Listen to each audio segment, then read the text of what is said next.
Welcome, dear listener, to another quiet passage through history. Tonight we journey not into battle, not through royal halls, but into something far more forgettable. Prepare yourself for the soft, soothing monotony of a day so ordinary, even the dust seems uninterested. It is the year of our Lord, 1324. The sun has not yet risen over the stone roofs of Norwich, a modest English town neither glorious nor grim. Nestled along the River Wensum, its crooked lanes are silent, save for a few haphazard snores, the occasional shuffle of rats, and the long yawn of another morning settling in. In a cramped wooden room above a bookseller's shop sits Edgar, a scribe of no remarkable talent. He is not celebrated, he is not infamous, he is exactly as he wishes to be, utterly unremarkable. Edgar awakens, not with a stretch or smile, but with a slow blink. He is unsure whether he is awake or still dreaming of sheep walking in a line. One, then another, a dream of great comfort. He shifts beneath his wool blanket, which scratches faintly against his knees. The straw mattress beneath him gives a protesting crunch. One small reluctant toe peeks out from beneath the covers. Cold, just as expected. His chamber is plain. A small stool, a single shelf holding 4 books he has copied 3 times each, and in the corner, leaning against a wobbly table, his inkhorn, his quills, and a stack of rough-cut parchment, wrinkled, imperfect, exactly like the day ahead. With little more than a grunt, Edgar rises. He pulls on his robe, dull brown, patched at the elbow, and makes his way to the basin. The water is cold, not shocking, just cold. He splashes it over his face with no enthusiasm. He eats a slice of yesterday's rye bread. It is dry, the chew is long. He dips it in a tiny bowl of onion broth left from last night, now cool and slightly congealed. It helps, slightly. The street outside begins to murmur. A distant donkey brays with mild irritation. Boots scuff against cobbles. A woman coughs. Once, then again. And so Edgar prepares for his day. He sits at his work table, placing the inkhorn just so. He selects his quill, not the newest, not the oldest. He sharpens the tip with a small penknife, gently, delicately, methodically. He blows on the nib. He tests it on a scrap of vellum. A soft line even, with only a minor blot. Acceptable. He dips the quill into the ink with reverence. Not because the moment is sacred, but because ink is costly and every drop wasted is another copper lost. Today's task? Copying a portion of De Civitate Dei by St. Augustine. A fine work, though Edgar admits to having read very little of it with his soul. His eyes have read it many times. His hand has traced it letter by letter. The first word, Gloria. He begins. G. The nib scratches faintly against the parchment. Then L, then O. It takes a full minute to finish the word. He pauses, just for a heartbeat, to dip the quill again. The sun is beginning to rise now, its rays stretching across his tabletop. They warm the edge of the desk but do not reach his feet. The words continue. Gloria in excelsis Deo. Slowly, methodically, silent and mournful. A page takes Edgar nearly an hour. He blows gently on each line to help it dry, though the ink is slow, thick like molasses, and temperamental. Sometimes it pools, sometimes it scratches. He sighs, not in frustration, but simply to break the silence. Downstairs, the bookseller coughs, a signal that the shop has opened. Edgar hears the creak of the door. A bell tied to a string jingles faintly. Someone buys a psalter. Or maybe a medical text. He isn't sure. He continues. Et in terra pax hominibus. He scratches at a blot with a knife, not to remove it entirely, just to make it less noticeable. Perfection is not expected, but mediocrity must be tidy. The candle beside him, still half melted from the night before, finally gives out a soft pop. The wick sizzles. The room smells faintly of beeswax. Edgar stops briefly to drink from a small clay cup of water. It is room temperature, which is to say, tepid. He blinks slowly. A pigeon coos outside his window, its voice somehow louder than the bells of the minster. He resumes his task, beginning the next word with mechanical patience. So ends the first hour of Edgar's day. And now, dear listener, if your eyes are growing heavier, if your thoughts are wandering from ink to sleep to dreams of parchment skies and quill-drawn clouds, that's perfectly fine. but if you're still here with Edgar, we shall continue soon. The bell at St. Peter Bancroft tolls 9 times, though Edgar does not look up. He has long since learned to count hours by how often he shifts in his stool. 3 times means the ink has dried in the horn's rim. 4 means his back begins to ache. Not sharply, but in that long, yawning sort of way that wraps around the ribs and settles behind the eyes. He does not stand, not yet. The next section of text begins, Quis est Deus, nisi Dominus? Who is God if not the Lord? Edgar wonders mildly if God is also tired of copying this phrase, as he has copied it 6 times already this month. He turns the page. The parchment makes a sound like old silk, a whispering crinkle, delicate and dry. This sheet is made from sheep hide. Edgar knows this from its scent, slightly sour, faintly chalky. Calfskin is smoother but more expensive. This Edgar knows from many arguments with the bookseller. Before writing can continue, the parchment must be scraped. He retrieves a pumice stone, oval-shaped, worn flat on one side, and begins rubbing the surface in slow circular motions. This process removes oil and smooths inconsistencies. It takes time. Everything takes time. That is the scribe's way. As the powder lifts from the page, Edgar wipes it with a piece of linen, pausing occasionally to squint at a stubborn bump in the hide. He could trim it with the blade, but that would waste parchment. So instead, he simply turns the sheet slightly and begins to write beside it. The door downstairs opens again. The bookseller greets someone, likely Brother Alric from the priory nearby. Alric smells of wet wool and candle smoke. Edgar does not dislike him. He speaks softly and does not ask questions. But today, Edgar does not see him. Only hears the faint rustle of coins and the scrape of a book being wrapped in cloth. Outside, the streets have awakened fully now. The chatter of carts, the clink of a blacksmith's hammer, and a distant rooster crowing for the 2nd or 3rd time. Edgar has long suspected that rooster has no sense of time at all. A breeze slips in through the window. It carries with it the scent of turnips and wet stone, maybe even the faintest whiff of fish from the nearby market. It lifts the edge of Edgar's robe, cooling his ankle. He does not pause his writing. He is on line 6. Omnia opera eius in fide. He crosses a T. He dots an I. The rhythm is satisfying, not exciting, never exciting, but consistent. Each movement of the quill offers just enough variation to keep his eyes from closing. On line 7, he sneezes. Just once. He blots the page gently with his sleeve, careful not to smear. There is a moment of consideration. Should he sand it to fix the blemish? He decides no. The blot is small, possibly unnoticed. He lifts the page and holds it up to the sunlight. From this angle the ink shines faintly, and the letters look like little shadows carved into skin. Another sip of water. The cup is now nearly empty. He sets it down in the exact same place it always goes, upper left of the desk, just to the side of the inkhorn. He tried putting it on the right once, but it felt wrong, so very wrong. Time passes. It passes as it always does, like dust floating through the air, slow, silent, and directionless. He thinks briefly about dinner, perhaps a bit of salted eel, maybe boiled leeks, maybe nothing. He hasn't decided. His stomach does not growl. It sisses. At last he places his quill down and leans back. The stool creaks with relief, or perhaps it complains. He stretches one arm, then the other. It is now midday. A small break is allowed. Edgar stands slowly, his knees cracking like dry twigs. He walks to the corner of the room where a curtain hangs over a bucket of water and a small wooden basin. He washes his hands, not because they are dirty, but because they feel inky. The cold water seeps into his bones. Afterward, he sits on the edge of the bed and stares at the wall for a time, not thinking, just being.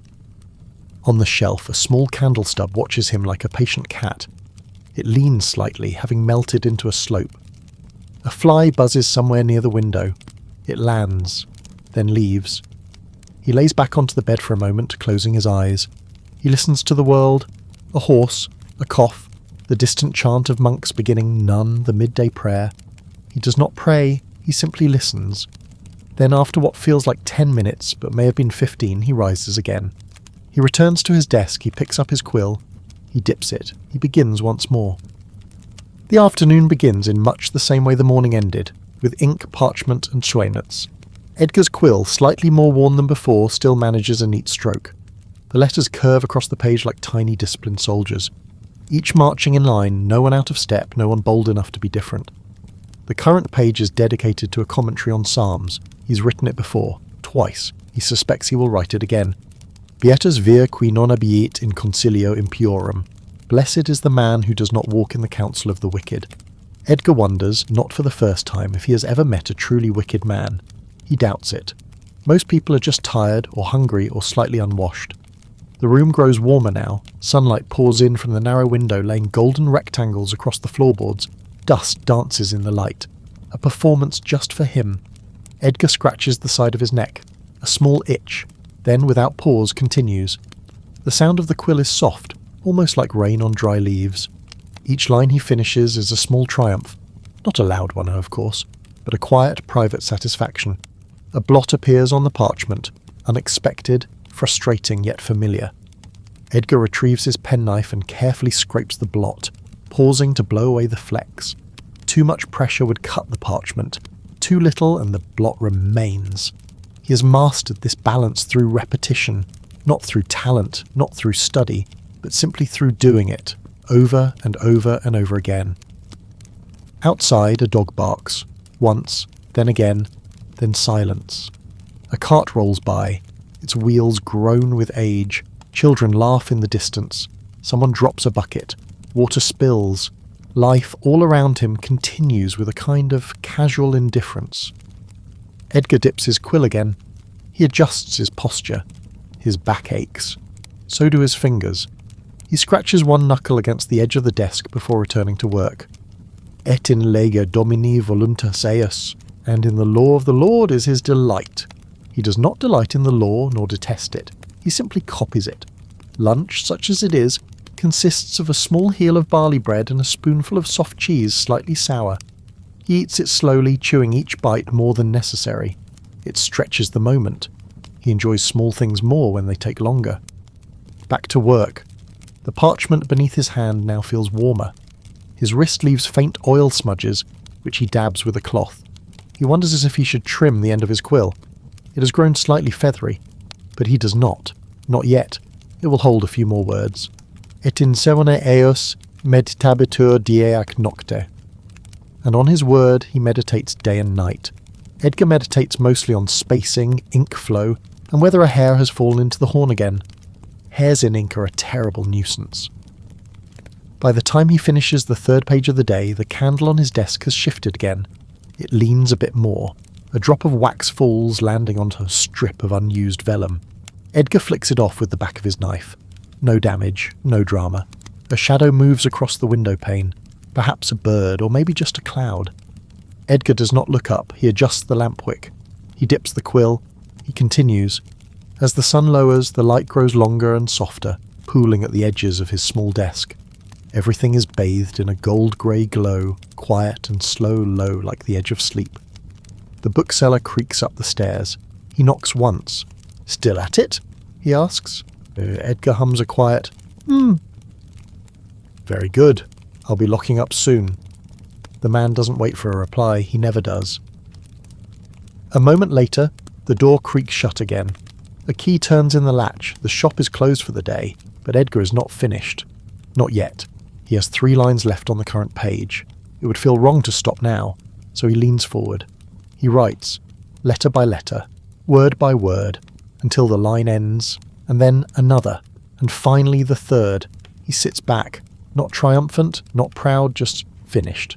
For now, finished. The last rays of daylight fade into the dull purple of dusk. Outside, a faint wind stirs the trees along the alley. A shutter bangs gently against stone, then falls still again. Inside, Edgar lights a lantern with a bit of smouldering wick.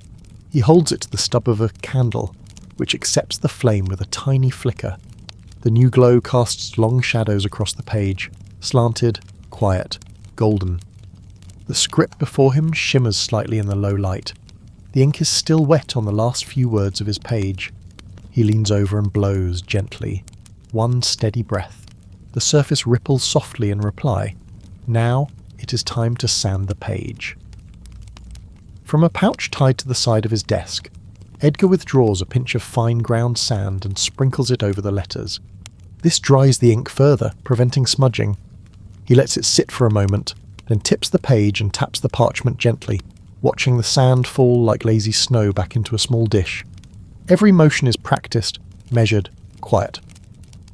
Another sheet finished. He stacks it on the small pile to his right. 4 pages today. 3 more than yesterday. None the day before. He does not consider the quantity a triumph. He merely notes it, then forgets it. He rubs his fingers together. They are stiff and lightly stained with brown-black ink. His nails are trimmed short. His joints a little swollen from cold and repetition. Across the narrow room, the night air creeps through the window frame, just slightly ajar. It brings with it the scent of chimney smoke, damp hay and old river mud, the kind of scent that feels older than memory itself. Edgar places the quill down into its horn and reaches for a cloth to clean his hands. He does not mind the ink stains. They are like a second skin. He rises slowly from the stool. The floorboards creak. One in particular always squeaks near the foot of the desk. He stepped over it. At the window he gazes out. The alley below is empty now. A stray cat pauses to look up at him, tail twitching once, then vanishes into the dark.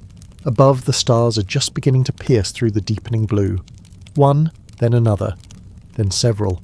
He does not know their names, but he watches them all the same. Back inside, the lantern glows steadily.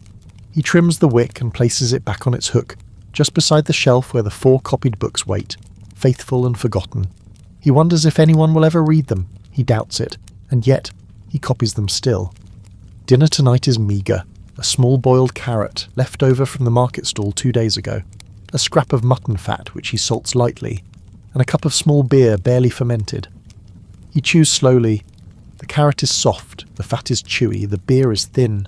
He eats with no rush, he eats with no ceremony. He eats, then sets the bowl aside and listens. Somewhere in the distance a church bell tolls the evening prayer. Compline. He does not pray aloud, but he closes his eyes for a moment. Not in reverence, more in rhythm. When he opens them, the candle has burned down another finger's width. It will last perhaps another hour. He decides to copy 1 more paragraph. Not a page, just a paragraph. He returns to his desk, not quickly, not slowly, just steadily. The parchment is dry now. He selects a new sheet and runs his hand over it. Smoother than the last, likely calfskin, a rare pleasure. He selects his sharpest quill. He dips the tip carefully. He begins to write. Dominus regit me, et nihil mihi deret. The Lord is my shepherd, I shall not want. Each letter is shaped with care, the curve of the D like a winding road, the loop of the G like a sleeping snail. He copies the line with steady ease. The night deepens. Outside an owl calls. The candle flame leans slightly in the draught. Edgar continues. The candle trembles, not from fear or emotion. Candles feel none of these things, but from the subtle breath of a nighttime draught slipping under the door. Edgar notices. Of course he does. He notices everything. It is not that he is particularly observant. It is simply that so little changes in his world that even the flutter of a flame becomes a moment. The words before him are clear now, dark ink resting confidently against the pale parchment. In pasquis virentibus me collocavit, he makes me lie down in green pastures. Edgar wonders what a green pasture would feel like beneath his feet. He has copied this phrase dozens of times. He is not sure he's ever stood in a real pasture. Not one he'd call green at least. Muddy, stubbly fields, yes, but never quite like the psalm describes. His pen scratches forward. Line after line, no rush, no hesitation. The rhythm returns. Scratch, pause, dip, blow, repeat. A gentle knocking begins, soft and persistent. Not at the door, but inside his wrist. The ache of repetition, like a knock-knock-knock of slow-burning joints. He flexes his fingers and sets the quill aside, not because he needs to stop, only because he knows to. He stands, stretches, reaches his arms toward the rafters, where a family of spiders weaves undisturbed. He does not mind them. They, like he, do their work in silence. He yawns, not from boredom, not from fatigue, just from the simple gravity of evening. He turns to the small basin and washes his ink-stained fingers again. The water has grown tepid, cool in the way stone feels against the skin. The room is dim now. His candle is a stub dancing shadows against the plastered wall. Still, he returns to the desk. He begins again. Refrigeravit animum meum. He restores my soul. He lets the line hang there motionless on the page. He looks at it longer than usual. There's something about it tonight. Something still. Something slow. A few more lines. Just a few. Outside, footsteps pass along the alley. Boots crunch over gravel and moss, then fade. A far-off bell tolls again. The last of the day. Night has come. Edgar finishes the paragraph. He sands the ink. He stacks the page with care, setting a small stone atop it so it does not curl overnight. There will be dew come morning, even indoors. He knows this. He plans for it. He closes the ink horn. He wraps the quill in linen. He wipes the blade of his penknife and places it in its drawer. He trims the wick of the lantern and cups the flame with his hand. Then he turns. The bed welcomes him with the same brittle sigh as every evening.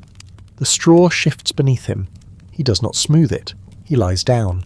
He pulls the scratchy wool blanket up to his shoulders. He stares at the ceiling beam. The same beam he has stared at for 10 winters. It has not changed. Neither has he. A mouse scuttles in the corner. Edgar hears it, but does not move. He is not disturbed. He is not alarmed. He is simply still. The final thoughts of the day drift through his mind like smoke. Not important thoughts. Not even memorable ones. Just small echoes. Did he blot the left edge of the 3rd page? Did he forget to scrape the bottom margin of the 5th sheet? Did he use the wrong abbreviation for Dominus in line 8? Maybe. Maybe not. It doesn't matter now. His eyes close slowly. He breathes out. Once.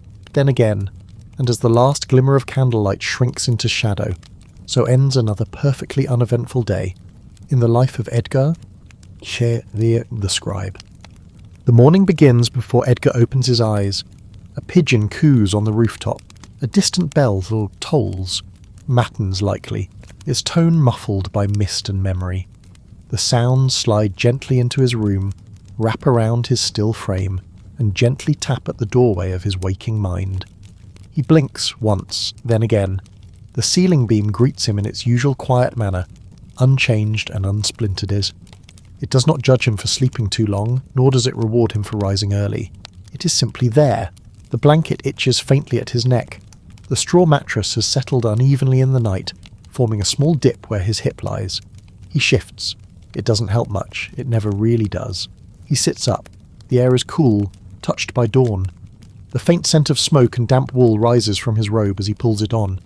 He moves slowly, not out of laziness, but from the gentle stiffness of routine. Another day.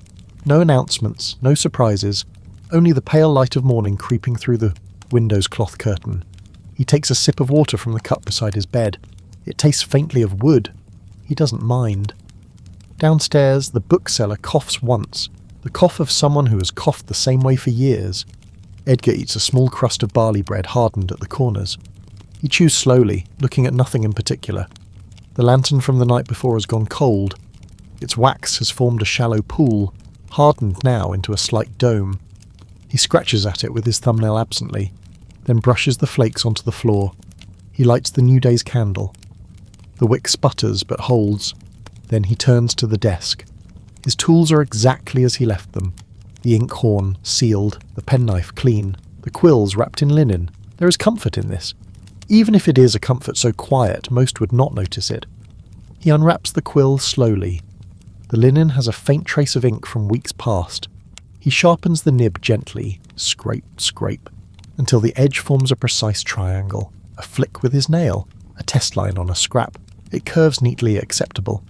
He places a fresh sheet of parchment before him. Today it is goat hide. Slightly oily to the touch with the faint striations near the edges. He scratches it with pumice. Small circles, gentle pressure. The chalky dust forms like mist and settles just as quickly. A few strokes with the linen cloth and the page is ready. The first line awaits. He dips the quill. Domine, quid multiplicati sunt qui tribulant me? Lord, how many are my foes? He copies the phrase without emotion. He is not troubled, nor is he joyful. He is present. The quill moves. The ink flows. The parchment receives each letter like a quiet confession. Outside, someone shouts to a friend in the alley.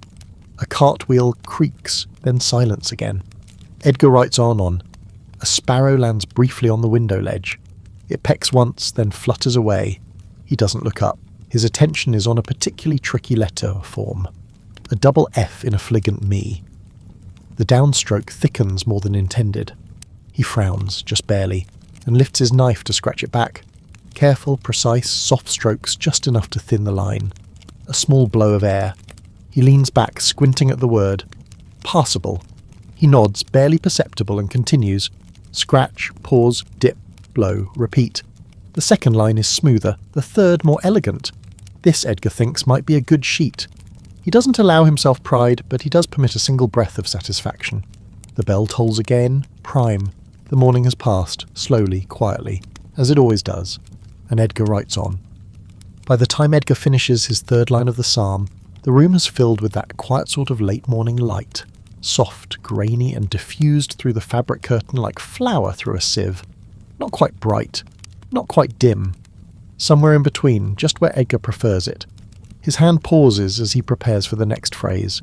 Surrexerunt adversum me. They rise against me.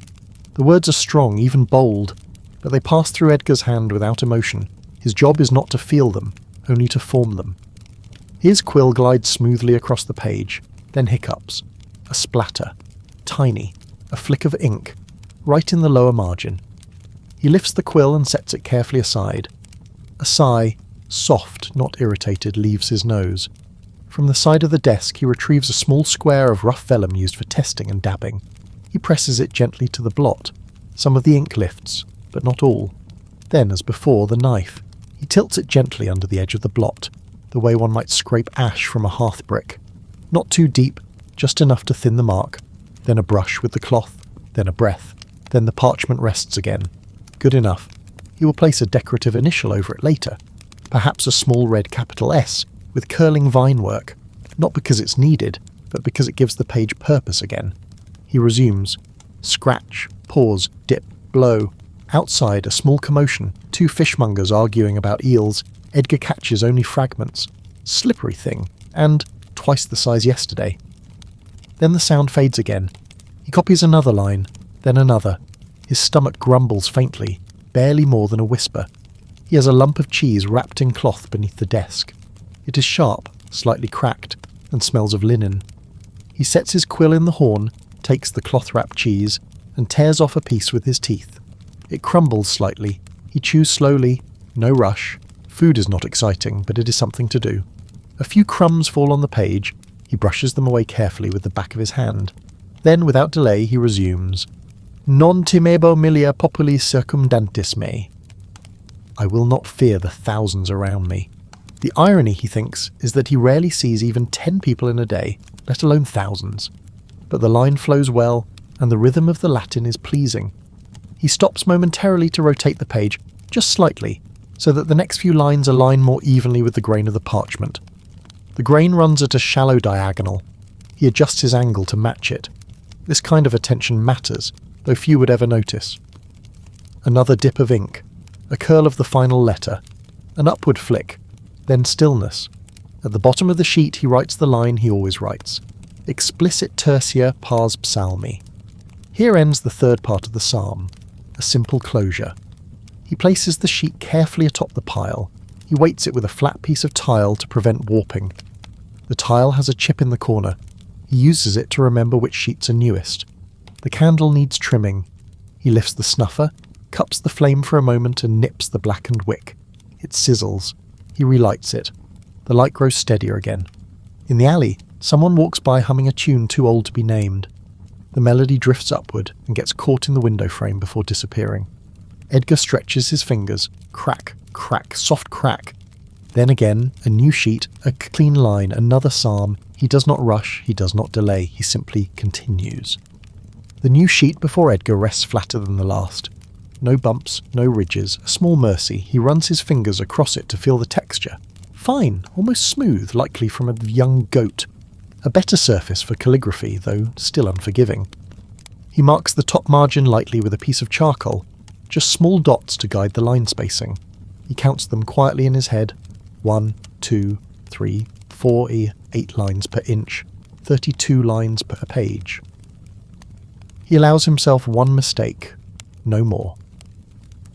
With a soft breath, he dips his quill and begins the next psalm.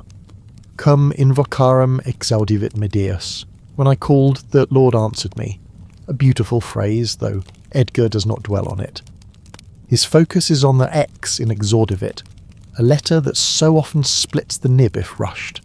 He slows slightly, curves the strokes carefully. The X cooperates today. The first line is complete.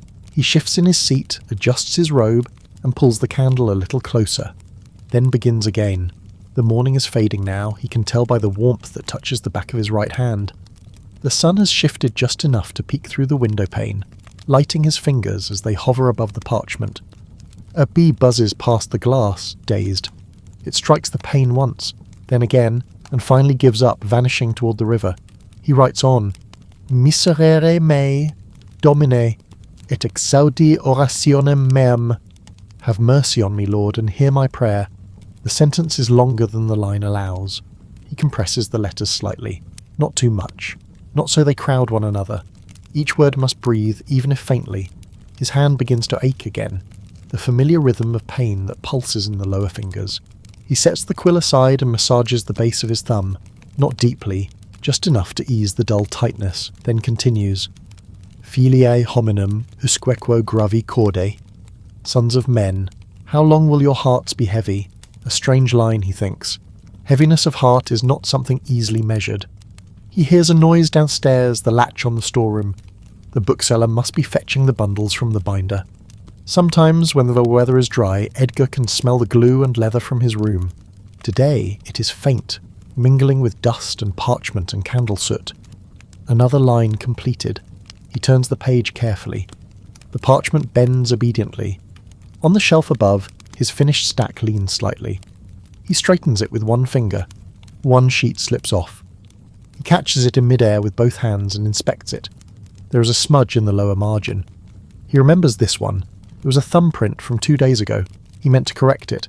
He sets it aside with a small sigh, not disappointed, just attentive. He will sand it later. The candle flickers again, the wick has grown tall. He pinches it slightly to shorten it, and the flame steadies. Time passes. A bell chimes in the distance.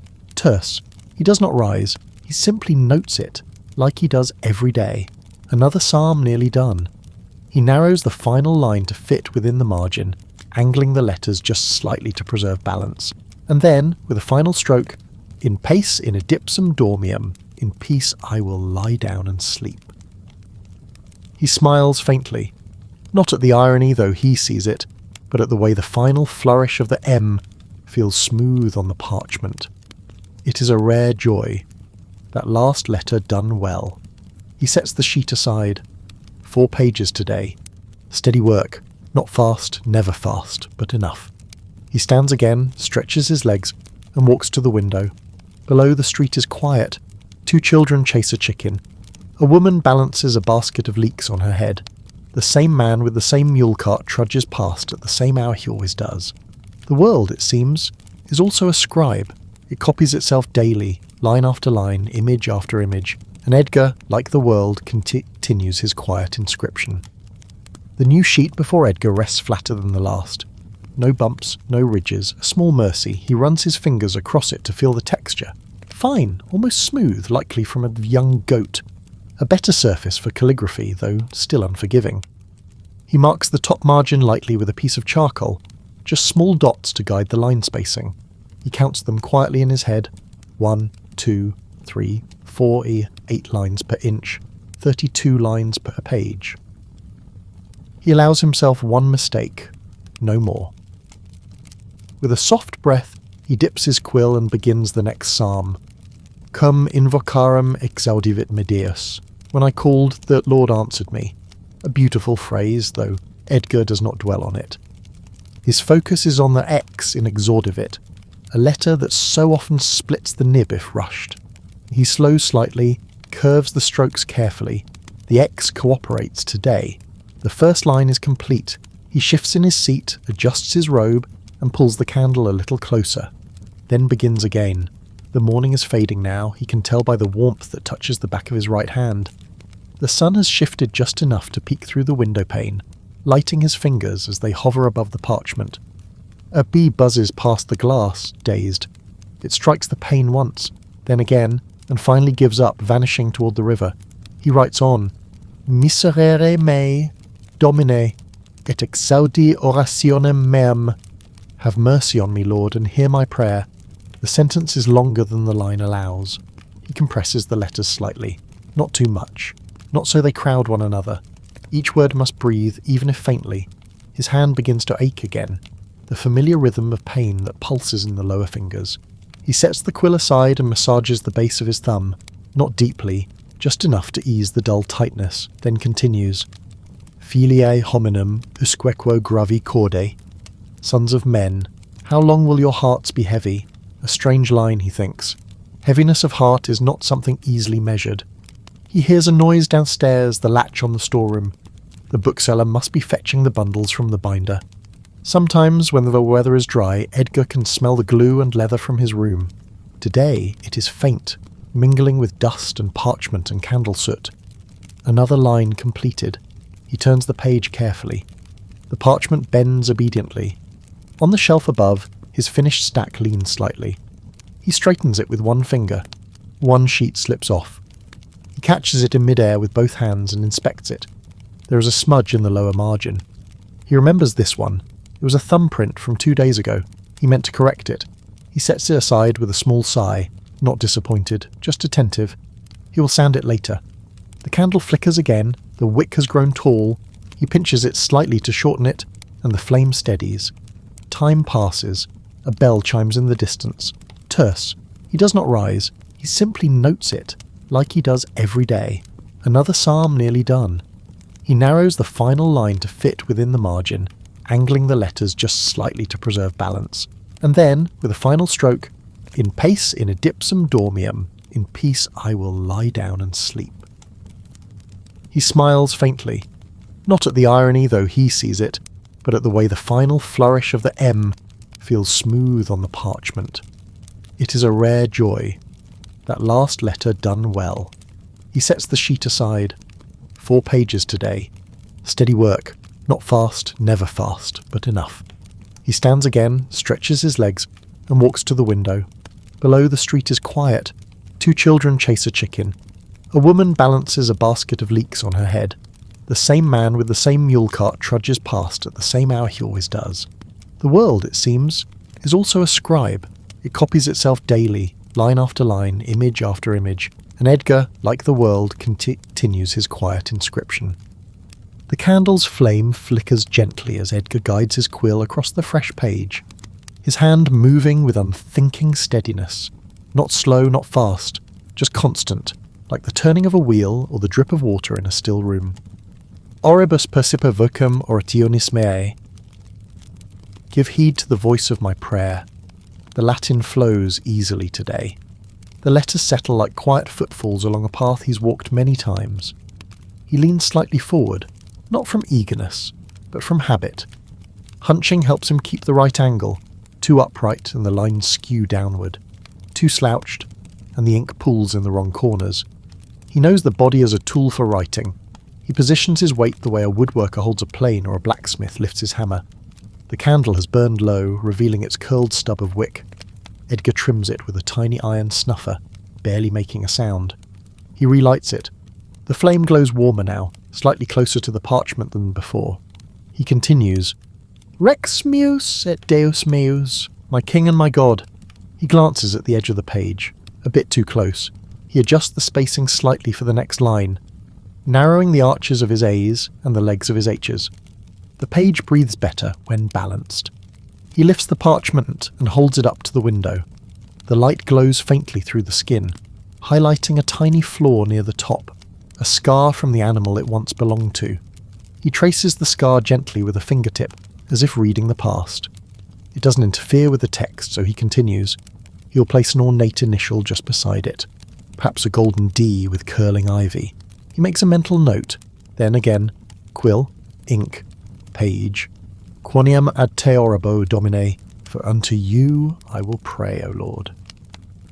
The light begins to shift again. Not dark yet, but less gold, more grey. He does not need to look out the window to know the time. He feels it in the temperature of the air, the softness of the light. way the candle's glow begins to stand out more than the sunbeam beside it. Edgar pauses and flexes his wrist. A dull ache blooms across the base of his thumb. He ignores it, or rather, he accepts it. The ache is as much a part of the work as the parchment or the ink. He takes a small swallow of water from his cup. It has grown tepid, and there's a faint grit at the bottom. He drinks it anyway. He shifts slightly in his chair, causing the wood to creak, a familiar sound. The chair is older than his boots, possibly older than him. He resumes. The second half of Psalm 5 flows easily. The lines grow more compact. The letters narrower as the page nears its base. He is careful not to crowd them. Each word needs space, space to breathe, space to settle. Outside, a breeze slips through the frame of the window and brushes against the edge of the page. The parchment lifts slightly. He places his left hand gently atop it, fingers splayed like a paperweight. He keeps writing. Et exultant omnes qui sperant inter. Let all who trust in you rejoice. The loop of the E flicks upward too sharply. He frowns, but lets it stand. One mistake per page. That is the limit. Any more and he must begin again. This mistake is forgivable. Barely. The final lines come quickly. Et in aeternum exultabunt. And they shall rejoice forever. He lifts the quill, blows on the line. The ink dries with a slight sheen. He sprinkles fine sand gently across it, waits, then tips the page and lets the excess fall into the waiting dish. Then comes the closing inscription, Explicit Psalmus Quintus. Here ends the 5th psalm. He writes it in small square letters, upright and crisp. A quiet satisfaction settles over him. He adds the sheet to the stack, weights it, turns the candle a little to the left, and selects the next piece of parchment. The work never calls to him, but it waits patiently, and he answers in kind. Before beginning the next psalm, Edgar performs one of his most essential and overlooked tasks. He prepares the ruling. No text, not even the word of God, may be written without lines. The lines must be drawn, faint but firm, across the parchment's blank belly. Guides for a steady hand and a structured mind. He opens a small wooden box near the edge of his desk. Inside, a lead stylus, worn smooth from use, a chipped ruler made of ashwood, and a tiny weight shaped like a walnut, used to hold the pages still. The ruler is slightly warped, only just, barely enough to be seen, but Edgar knows. Edgar always knows. He lines it against the edge of the new parchment and begins scoring very faint guidelines. Each pass of the stylus hums softly, like wind across a stone bench. His wrist hovers like a shadow over the page, not pressing, just brushing. He counts the lines silently. 1, 2, all the way to 32. Enough to fit Psalm 6 with margin for a title. Domine, nein furore tuo arguas me. Lord, do not rebuke me in your anger. The tone of this psalm is different, softer, pleading. But Edgar copies it the same way he has copied all others, with precision, not emotion. The lines are short. They fall neatly within the space. He narrows his script slightly to allow more room for ornamentation later. This psalm, he recalls, is destined for a small devotional, the kind carried in a satchel or sleeve. That means smaller margins, tighter curls, thinner strokes. He adjusts his quill accordingly, shaving just the faintest amount from its edge. A tiny curl of reed flutters to the floor. He dips, writes, breathes. Miserere me, Domine, quoniam infirmus sum. Have mercy on me, Lord, for I am weak. The sentence rests gently along the line, like a weary man sitting down beside a stream. Edgar pauses to rub his temple. A faint ache is forming behind his left eye. Not sharp, just the slow kind, like a cloud gathering. He blinks a few times, then returns to the page. In the corner of the room, a spider descends from the rafters. Thin, slow, deliberate. Just like Edgar. It reaches the base of its silk line, pauses, then climbs back up again. He watches it for a moment. Not thoughtfully, just curiously, then. Back to the psalm. Et anima mea turbata est valde. My soul is greatly troubled. He corrects the flourish on the turbata. The first attempt curled too much. It leaned drunkenly toward the right. The second is better. He gently scores over the first line with the flat of his knife, almost erasing it. The new one sits cleanly just above it. Outside, a rooster crows. Late. Edgar smirks faintly. Even the rooster, it seems, loses track of time now and then. He completes the next 2 lines with quick, tidy flourishes, then lifts his quill again. The candle needs trimming once more. Its flame is listing to one side, forming a column of wax tears down the holder. He pinches it. The wick shortens. The glow steadies. The page before him nears completion. Convertitur Dominus et suscipiet me. The Lord has heard my cry and received me. He lets the final period settle like a falling leaf, then writes the closing line, Explicit Salmus Sextus. Here ends the 6th psalm. He blots the page, sands it, weighs it down. Another finished. He leans back. A crack sounds faintly from his spine. He sighs, not from fatigue, from release. The bell at St. Ethelbert's tolls outside, midday. He takes this as his sign to pause. He does not leave the desk. He does not lie down. He simply closes his eyes and listens. The street, the breeze, the slow rhythm of a world still turning. Edgar does not eat grandly. Today's midday meal consists of what it often does, a shallow bowl of leek broth, lightly salted, served lukewarm. The leeks are soft and faded to a dull green, the broth thin and the colour of old parchment. He sips slowly, 1 spoonful, then another. The bowl rests atop a small wooden coaster to keep the desk free from watermarks. It's not necessary, but Edgar is always careful. He chews the softened bits of vegetable with quiet deliberation. His teeth are not bad, but he prefers not to use them more than needed. Outside, a raven squawks, then silence. He continues his meal. After a while, he sets the spoon aside and folds the linen over the bowl. It will serve again later if he doesn't spill it. He clears a space on the work table. Not much, just enough to bring down the volume he's using as a reference. It is a worn psalter, bound in reddish-brown leather, its edges feathered with use, each page slightly warped, faintly scented of must and dust and rain rot. He turns to Psalm 7. Domine Deus meus in te speravi. O Lord my God, in you I take refuge. He reads it silently first, even though he knows the lines, even though he's copied them before. He lets his eyes move down the page, word by word, syllable by syllable. Then slowly he prepares a new parchment. This one is stiffer, more brittle, oxhide most likely, less forgiving but very durable. He runs his fingers over it. There's a small ridge near the lower edge, perhaps a vein or a wrinkle in the curing. He'll adjust the spacing to avoid it. The ruler again, the stylus again. 30 lines this time. Psalm 7 runs long, and he'll use a tighter script. Each line drawn by hand, faint and sure. The light from the window shifts again, just slightly. Not a change in sun, only the shadow of the chimney above drifting across his sill. He begins, Domine Deus meus inter speravi. The rhythm returns immediately. Dip, scratch, breathe, dip again. His hand moves like clockwork. His spine is straight but not stiff. Outside, a cart rumbles by. Its wheel is missing a spoke. It clatters unevenly. He's heard it before. He knows its song, back to the page. Salvum me facex omnibus persequentibus. Save me from all who pursue me. His script narrows.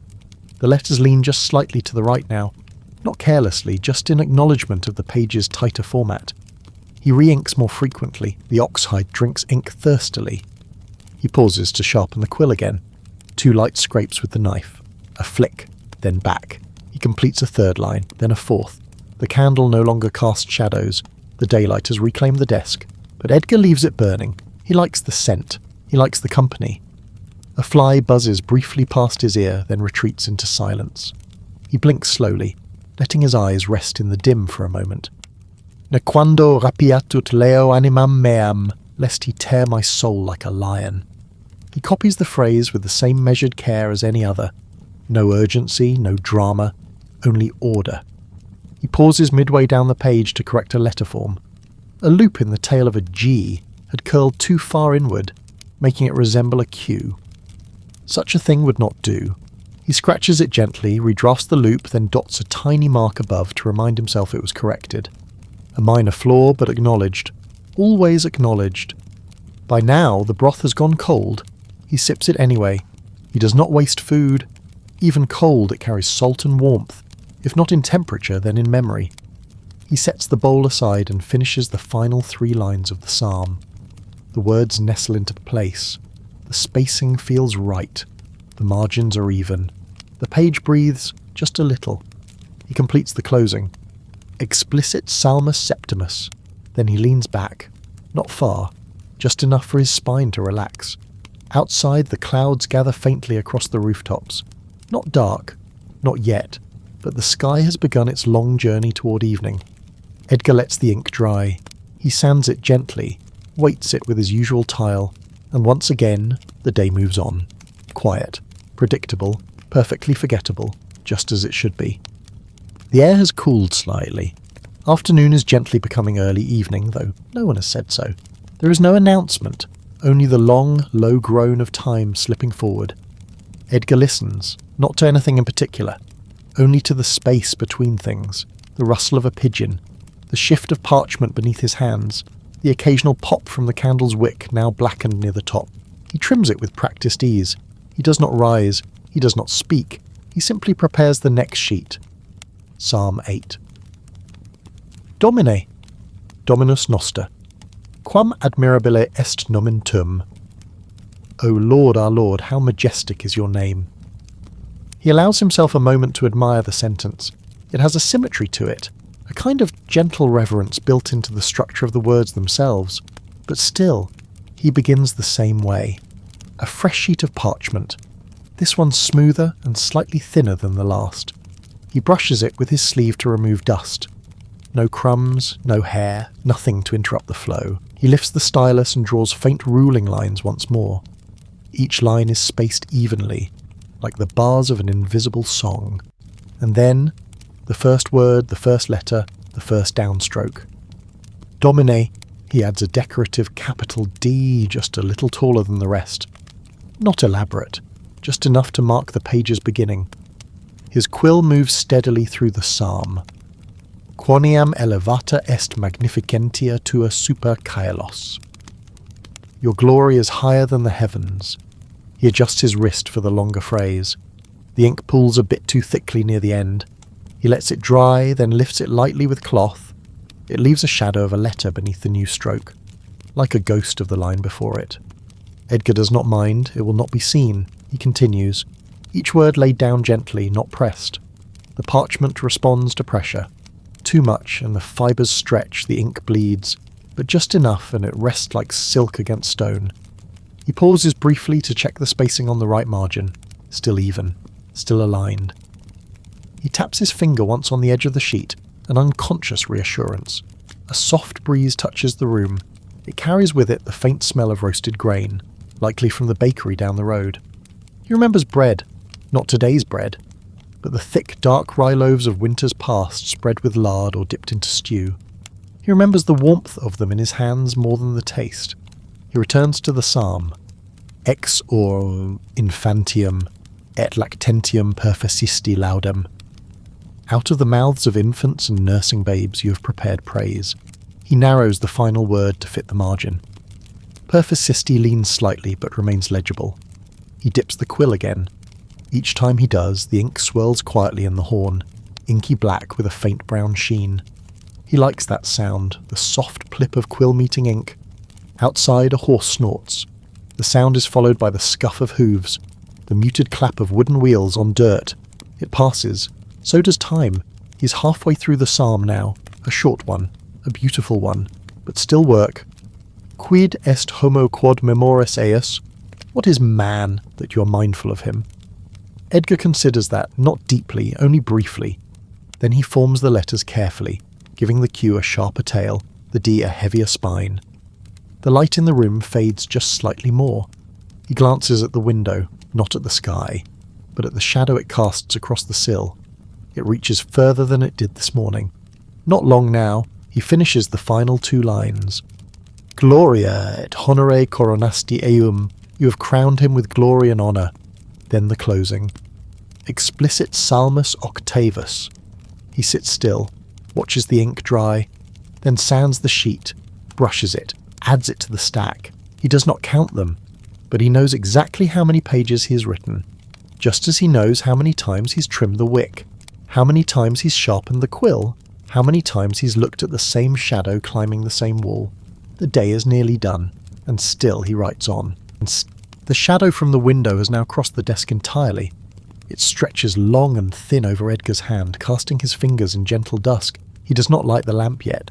There is still enough glow from the fading sky to finish one more page.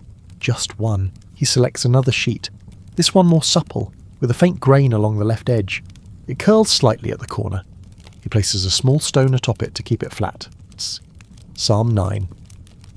Confitbor tibi, Domine, in toto corde meo. I will give thanks to you, O Lord, with all my heart. The words feel formal, almost ceremonial, but Edgar treats them no differently than the rest. He rules the page. 32 lines, just as always, though he doubts he'll reach them all before the light fades. The lines emerge in quiet procession, measured, whisper thin, then the quill, dipped, tested, cleaned at the sill. He begins, Narrabo omnia mirabilia tua, I will tell of all your wonderful deeds. He copies the line cleanly.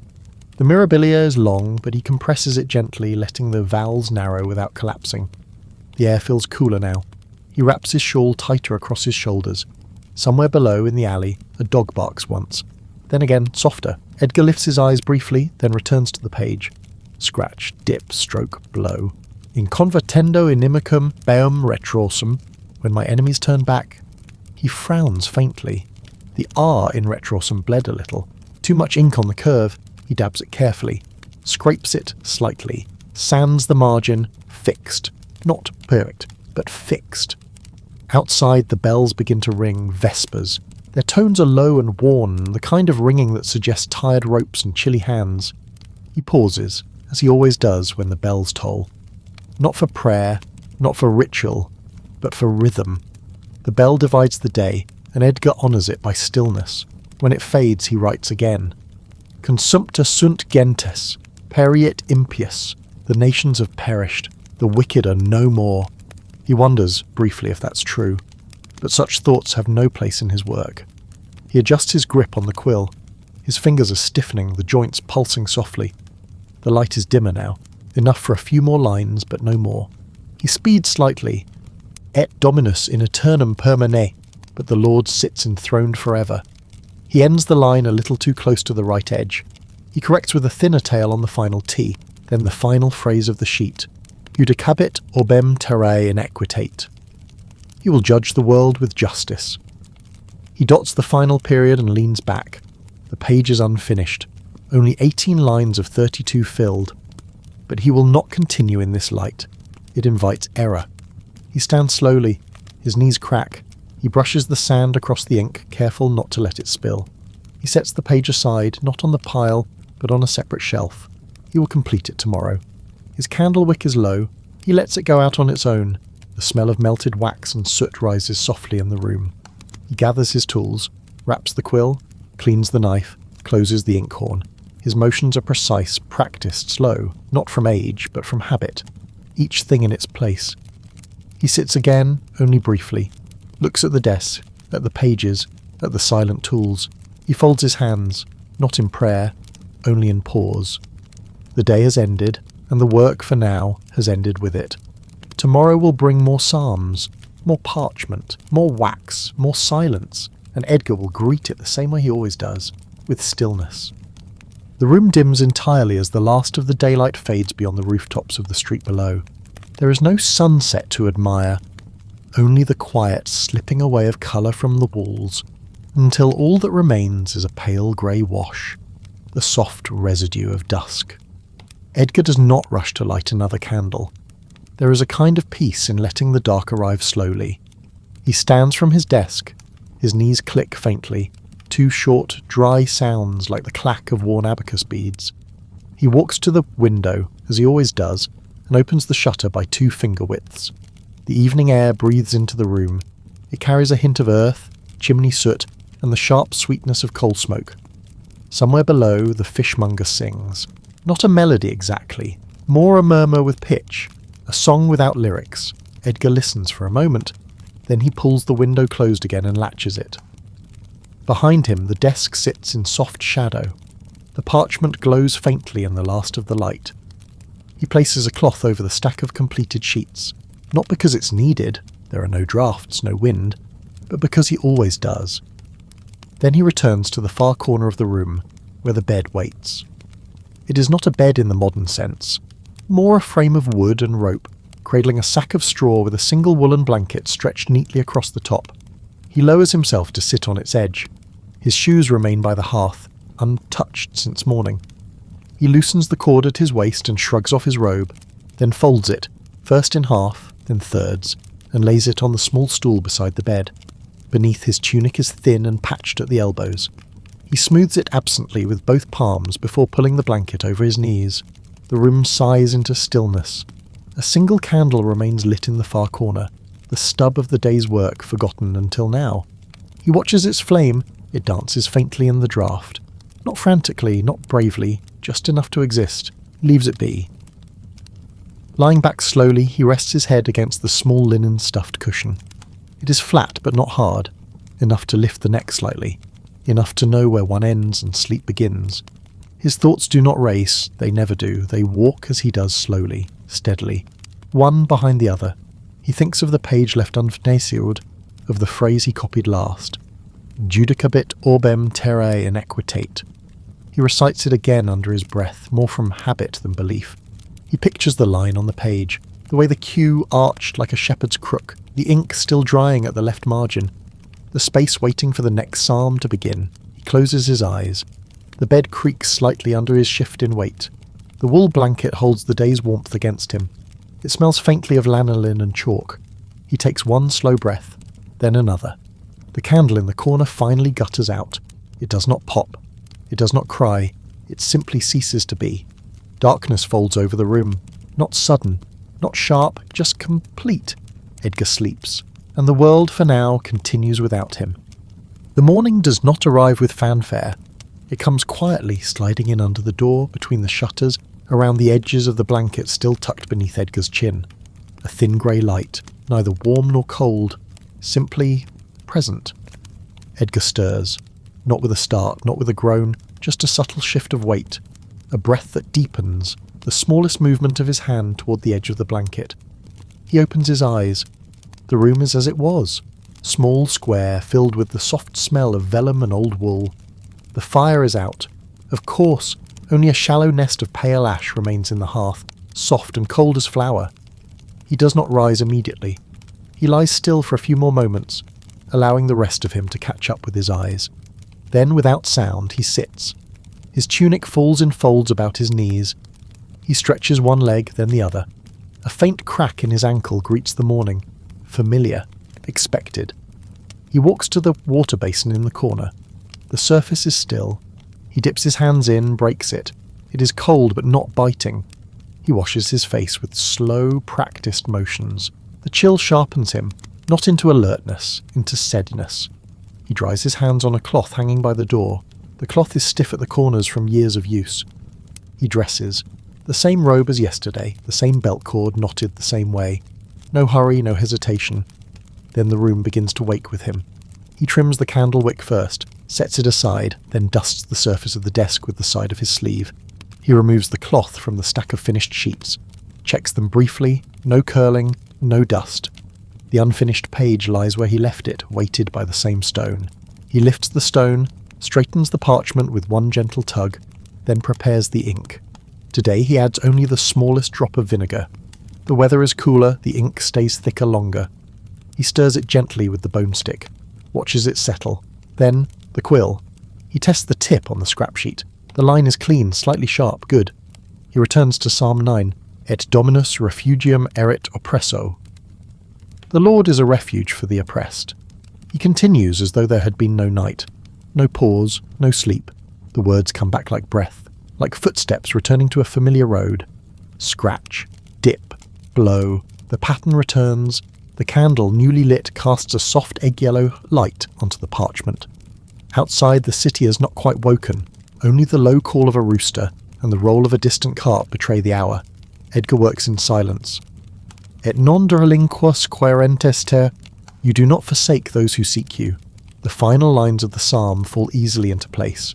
He finishes with, Ut non prevaleat homo, let not man prevail. Then the closing, explicit psalmos nonus. He leans back just slightly, lets the ink dry, then sands, brushes, places it with the others. No one will praise this work, no one will thank him. No one may ever even know which hands laid down these letters, and that is fine, that's the full way of it. He pulls a fresh sheet, rough-edged, pale. Psalm 10 begins, In Domino confido, in the Lord I take refuge. The morning continues, In Domino confido oi. In the Lord I take refuge. The first line of Psalm 10 curls neatly along the ruled line Edgar has just drawn, neither too tight nor too wide, the spacing like footprints set into soft earth. He adjusts the position of his chair. It creaks, the same creak as always, sharp at the beginning, then fading into a soft moan of aged wood. The room is warmer now. Sunlight has begun to climb the edge of the windowsill. It creeps quietly across the floor, illuminating flecks of dust that drift lazily in the air, suspended like thoughts not quite finished. Edgar does not pause to watch, but he notices. He always notices.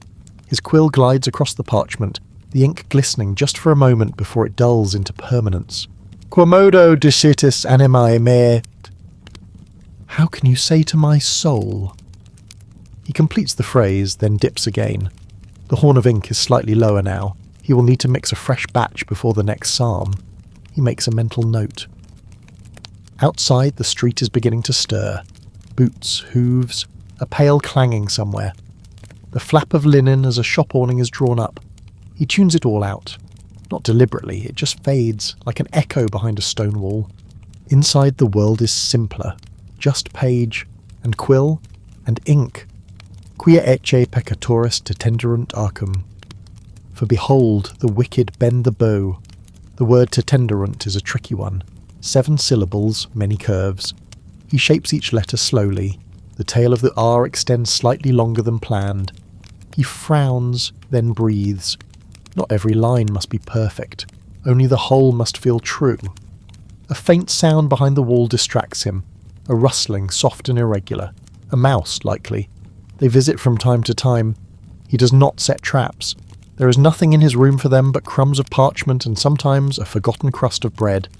He lets them live. Sometimes in the silence, it's good to have another heartbeat nearby.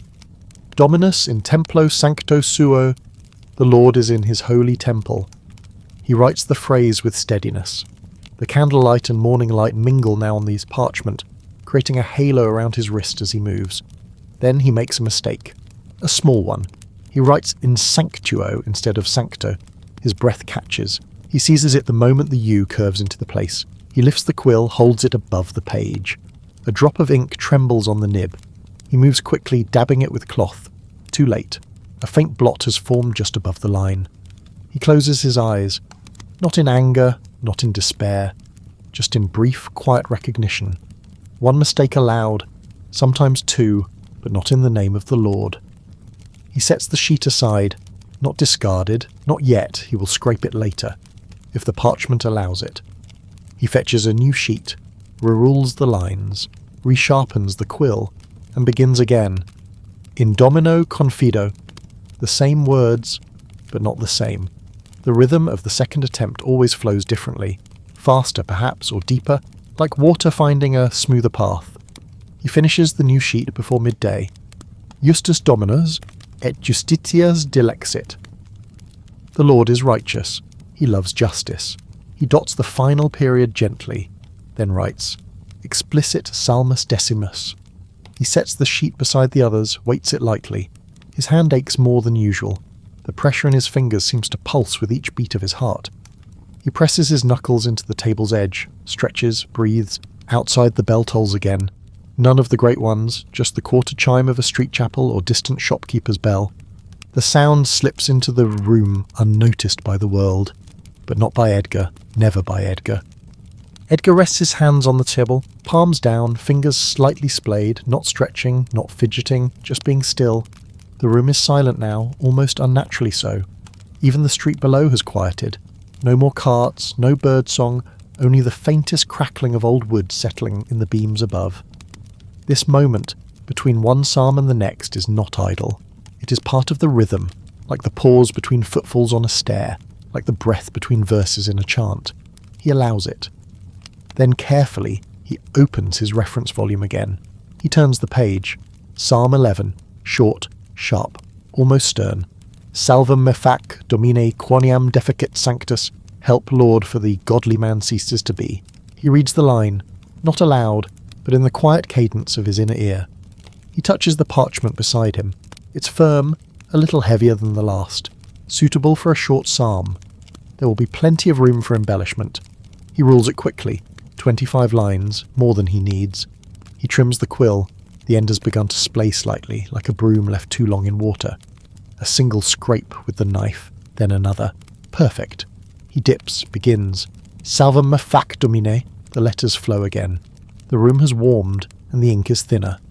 He lets the tip linger slightly longer with each stroke. It settles into the page like dew into moss. He pauses after the first 2 lines. Quoniam defecit sanctus, quoniam diminuti sunt veritatis affilius hominum. Because the faithful have vanished, truth has grown scarce among men. He narrows the second line. The phrase is dense. He shifts the kerning slightly to fit. A fly buzzes near the candle. It circles twice, lands briefly on the sill, then disappears again into the quiet. Edgar does not look up. Vana locutis sunt unusquisque ad proximum suum. Everyone lies to their neighbour. A harsh line, a bitter one. He writes it with the same careful grace as all the others. There is no judgment in his hand, only ink and form. The psalm ends quickly, 7 lines. Then the final phrase, Tu Domine servabis nos, you, O Lord, will keep us. And the closing, explicit psalmus and decimus. He adds a small swirl beneath the line, not decorative but structural. It balances the margin. He lets the ink dry and sits again, hands folded lightly, elbows off the table. There is something sacred in the silence of finishing. Not celebration, not relief, just a soft letting go. Then he sets the page aside, waits it, takes another. Psalm 12 begins before the light begins to fade again. The sun has begun to lower behind the houses that crowd the edge of Edgar's view. Its golden haze slants through the shutter, casting narrow blades of light across the desk. He turns the page in the reference book. Psalm 12, another short one. Usquequo Domine, oblivisceris me infinem. How long, O Lord? Will you forget me forever? The Latin has a longing to it. A slow exhale in the phrasing.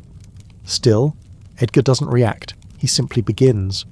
The parchment is soft today. Goat vellum, perhaps. It yields more easily to the pressure of the quill. He scores the guidelines quickly, 20 lines. Then he straightens the candle, though it is not yet dark. He knows it will be by the time he finishes. The flame flickers with a faint hiss, but stays strong. He dips the quill, begins. Usquequo Domine. The U is tall, unadorned. A silent plea rendered in strokes of ink. He continues. Quusque ponem consilia in anima mea. How long must I wrestle with my thoughts? The letter forms begin to narrow again. He's conserving space, though he doesn't need to. It's simply habit now. The sounds of the day have grown muffled, as though a blanket has been laid across the city. Even the market, usually noisy through the evening, has softened. Only the occasional wooden clatter of someone closing shutters, the hiss of a kettle somewhere, a church door groaning on its hinges. Respic exudimi domina Deus meus. Look on me and answer, O Lord my God. He dots the I with precision, tapers the tail of respice to a fine, almost invisible curl. He glances at the candle. The wax has begun to drip again. He tilts the base slightly to catch the spill in the dish below. Nothing wasted. He stretches his fingers, rolls his wrist. The joints crackle softly, like twigs beneath a boot. Back to the page. Illuminet oculos meos, ne umquam obdormiam in morte. Give light to my eyes, lest I sleep in death. He copies the phrase without pause, letting the curve of the L lead into the next word. This line takes longer, not because it's difficult, but because he slows naturally as evening's settles. There's no rush. There never is. The psalm ends quietly. Ego autem in misericordia tua speravi. But I trust in your unfailing love. He lets the ink dry. The candlelight now flickers across his knuckles. The sun has gone entirely. The sky outside is lead-coloured. veined with the faintest strip of navy at the top. He writes the final line, explicit Salmus duodecimus. He sands it gently, waits, then brushes it clean and places it with the others. The wind outside has picked up, just enough to creak the frame of the window. Edgar rises. He walks to the shutters and closes them fully. The latch clicks softly into place. The room is now entirely candlelit, a pool of warmth in a sea of blue shadow. He returns to his chair, but does not take another page. Instead, he sits, watches the flame, lets the silence return. His shoulders round forward slightly, not from weight, but from rest. Tomorrow will bring the next psalm, Psalm 13, a few lines longer, a little more margin work. But tonight there is nothing more, only the candle, the stillness and the peace that comes with completion. The candle burns low now. Its flame flickers gently as if whispering to the shadows that dance along the walls. The room is warm, quiet, and filled with the soft smell of beeswax and parchment. Edgar reaches for the final sheet he had set aside earlier. He smooths it with both hands. There's a small imperfection in the upper corner, just a speck, perhaps from the curing process. It will not interfere with the text. He sets it down. His hands move slower now, not from tiredness, but from reverence. This will be the last psalm of the evening. Psalm 13. Dixit incipiens in corda suo, non est Deus. The fool has said in his heart, there is no God. The phrase is blunt, almost jarring. Still, Edgar copies it with the same careful grace. No judgment, no pause, only ink. He dips the quill again. The horn is nearly empty, but there's enough. Corrupti sunt et abominabiles facti sunt in studiis suis. They are corrupt, their deeds are vile. The sentence is dense. He spaces it cleanly, letting each word breathe. The letters flow in a calm, practiced rhythm. His fingertips guide the curve of every S, every loop of P. Dominus de caelo prospexit super filios hominum. The Lord looks down from heaven upon the children of men. The candle hisses once. Its wick has grown short. He trims it with a pinch, smearing wax across his fingers, wipes them on a cloth, resumes. Non est qui faciat bonum, non est usque ad unum. There is none who does good, not even one. He copies the phrase slowly, then checks the spacing, still balanced. The flame bends suddenly. A draught, perhaps, or the breath of the world outside his room. He waits for it to steady, then finishes the final lines of the psalm. Exultatio est eorum in or suo. Their throats are open graves. And then, Quis dabit exion salutare Israel. Oh, that salvation for Israel would come out of Zion. He lifts the quill for the last time today. No flourish, no closing curl, just the ending. Explicit Salmus tertius decimus. He sets the quill down gently, rests both hands on the desk. A breath, a blink, then silence. He lets the ink dry without sanding. He will do it in the morning. The candle flickers again, lower now, weaker. It is time. He rises, crosses the room, extinguishes the candle with a breath so soft it barely moves the air. Darkness returns, not heavy, not sudden, only complete. He folds back the blanket, lowers himself into the bed. The straw rustles beneath him, a single creak, then stillness. Outside, the city sleeps. Inside, Edgar drifts slowly down through the layers of quiet, from thought to memory, from word to silence, from day to sleep. And the psalms, each one copied, shaped, preserved, wait quietly beside him. Breathing ink, dreaming parchment, waiting for morning,